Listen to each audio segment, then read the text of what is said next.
Bonjour, aujourd'hui, mes collègues et moi, nous allons vous présenter Louise Michel et son rôle dans la Commune de Paris.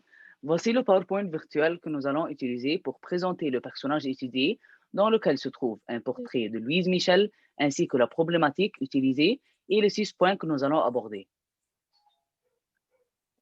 Voici les plans que nous avons suivre tout au long du projet. Premièrement, nous allons aborder Louise Michel. Deuxièmement, nous allons expliquer la commune de Paris. Ensuite, nous allons analyser le rôle de Louise Michel dans la commune. Et puis, nous allons présenter les 6 documents. Enfin, nous allons aborder notre source et démarche de la recherche. Tout d'abord, nous allons présenter la biographie de Louise Michel. Louise Michel est un personnage hors norme dans la société de la fin du Second Empire. Elle est une fille illégitime d'un notable et d'une servante qui va être exilée le juillet 1880. En effet, elle est une institutrice, militante anarchiste, franc-maçonne. Elle est aussi un symbole du féminisme, de l'anarchisme et de la démocratie. Et elle joue un rôle majeur et primaire dans la commune de Paris. De plus, c'est une femme instruite qui s'installe à Paris en 1856. Elle pratique des différents genres artistiques comme la poésie, le dessin, etc., dont elle écrit au service de la Révolution. Elle se rapproche ainsi des opposants de l'empereur Napoléon III en 1870. Maintenant, on va vous présenter la commune de Paris. Les chefs militaires personnels de Napoléon III dans la guerre contre la Prusse à Sedan, le 2 septembre, donne la naissance du Troisième République le 4 septembre 1870. Un nouveau gouvernement de défense nationale est alors créé à Paris. La droite monarchiste, favorable à l'arrêt de la guerre, gagne les élections de 1871 contre les républicains et Adolphe Thiers. Un conservateur orléaniste devient le chef du gouvernement. Les défenseurs de la République démocratique et socialiste se dressent contre le nouveau gouvernement et les socialistes proclament la Commune de Paris. Ce dernier est un mouvement et le 28 mai 1871 qui vise à instaurer une république sociale dans la continuité de 1848. Le mouvement s'étend à quelques grandes villes de province, Lyon, Marseille, Narbonne, Toulouse et Saint-Étienne et Grenoble. Mais il est vite reprimé lors de la Semaine sanglante en 1871.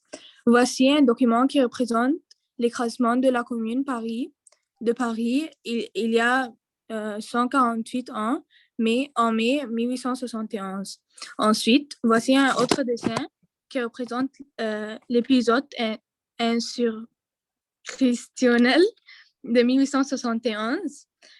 Et enfin, l'affiche de la commune de Paris en 1871, grand panorama de 28 rue de Bondy.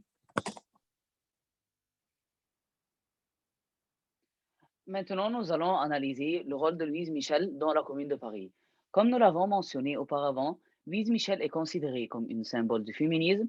Elle a l'objectif d'assurer les droits des femmes et l'égalité entre les hommes et les femmes. Nous pouvons remarquer cela quand elle mentionne dans son livre intitulé Mémoire, la question des femmes est surtout, à l'heure actuelle, inséparable à la question de l'humanité. Voici cette citation soumise à notre étude. Elle mentionne aussi notre place dans l'humanité ne doit pas être mendiée, mais prise. De plus, elle encourage le peuple contre le Second Empire et participe activement aux événements de la Commune de Paris en 1871. Enfin, nous pouvons mentionner qu'elle lutte à la fois pour l'amélioration des conditions de travail des ouvriers et pour l'émancipation des femmes. Voici les 2 citations que nous avons mentionnées sur Louise Michel.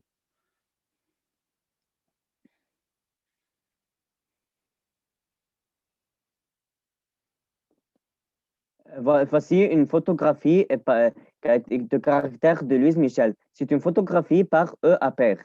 C'est un dessin par L. Lemoncier de Neuville qui représente Louise Michel et son caractère déterminant à réussir ses objectifs.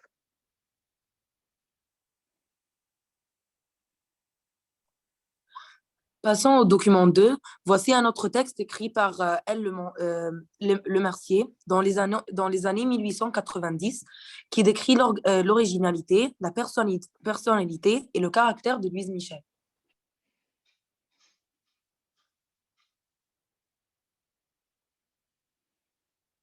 Voici une photo qui représente Louise Michel. une combattante au même titre que les hommes qui participent aux révolutions de la Commune de France.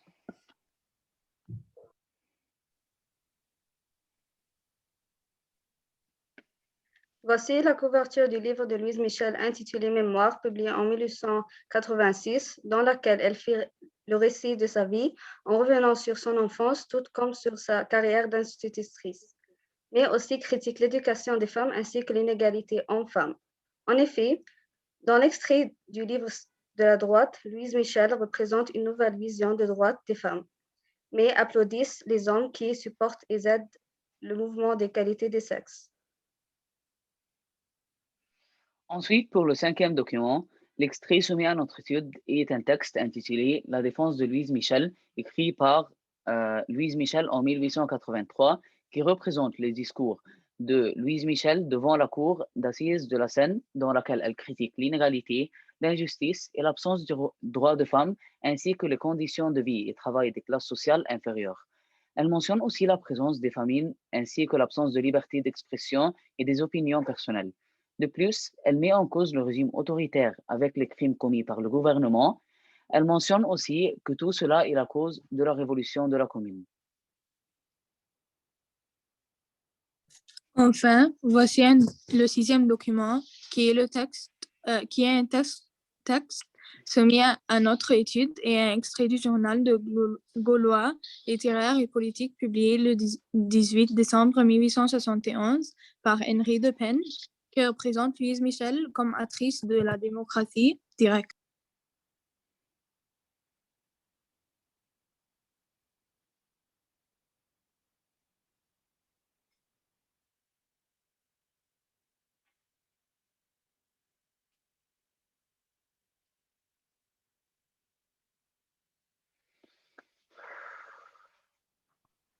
Premièrement, nous avons rentré sur le site Gallica et nous avons utilisé l'outil recherche et la colonne par type le document pour approfondir les recherches sur le personnage étudié.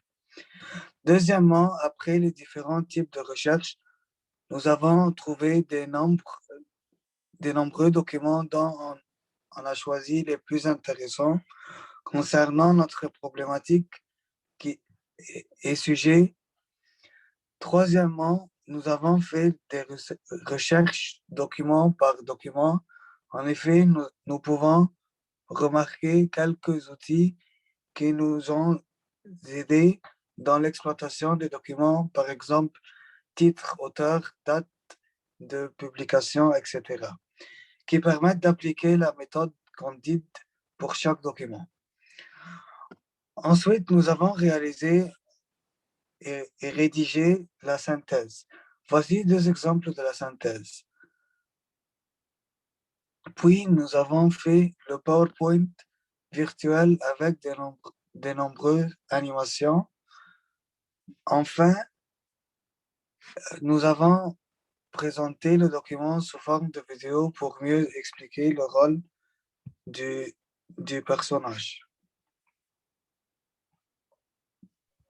Enfin, nous avons fait un site qui représente les trois parties du projet avec une explication de chaque partie, PowerPoint, synthèse et vidéo.